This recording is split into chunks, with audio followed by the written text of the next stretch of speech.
of the rattan chairs. Not to think, never to think. She knew it was impossible, but she'd come anyway. The sunroom had been Emily's favorite room in the whole house. Once this room had held a life-size giraffe, easels, paints, brushes, a blackboard and pastel chalks, a television, a pink polka-dotted sleeping bag with the name Emily embroidered across the front in huge white silky letters. An oversized toy box, also with the name Emily stenciled on it, was stuffed with animals and assorted toys. Deep, comfortable furniture suitable for a sickly little girl had been covered in all the colors of the rainbow, just waiting for her to sit or lie down with her storybooks. Once, a long time ago, 100 years ago, a lifetime ago, this had been Emily's favorite room, before she had become bedridden. Tears puddled up in Sarah Bess Windsor's eyes. Why had she come in here? She looked around for her coffee cup. She reached for it and sipped the cold brew. Okay. She'd had some coffee. Now it was time to leave. But could she walk out of this room today?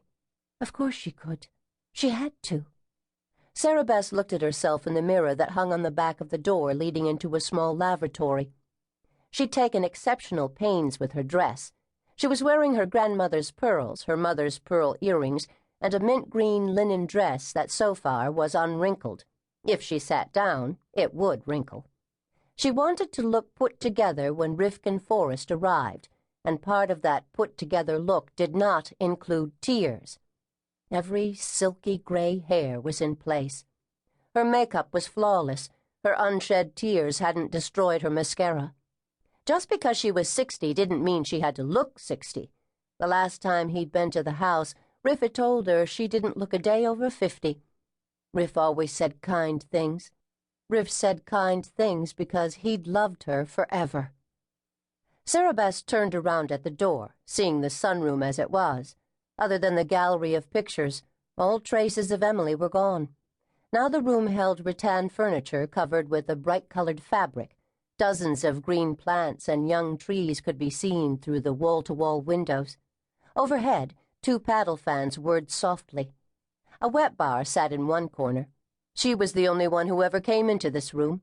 Once a year on this date she unlocked the door, walked into the room, and allowed herself 10 minutes to grieve. Most times she cried for the rest of the day. For weeks afterward she wasn't herself. Still, she put herself through it because she didn't want to forget. As if a mother could ever forget the death of her child. Sarah Bess closed and locked the door. Maybe she would never go into the room again. Maybe she should think about moving away. But she did not see how she could. Emily was buried here in the family mausoleum. She could never leave her firstborn. Why did she even think it was a possibility? Then there was Mitzi Granger lurking on the fringe of her life. Even if Riff couldn't do anything about squirrely Mitzi, something had to be done about Mitzi. The Windsors had lived on Windsor Hill in Crestwood, South Carolina for hundreds of years. She was the last of the Windsors, though only by marriage.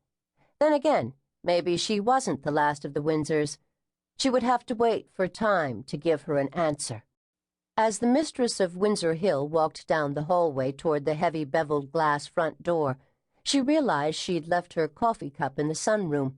Well, it would have to stay there for another year, or until she felt brave enough to unlock the door and enter the room that was simply too full of memories. At the end of the hallway, she opened the door and walked out onto the veranda. She looked around as though seeing it for the very first time. She was surprised to see that the gardener had hung the giant ferns, cleaned the wicker furniture, laid down new fiber rugs, and arranged the clay pots of colorful petunias and geraniums. Even the 6 paddle fans had been cleaned and waxed. How was it possible she hadn't noticed?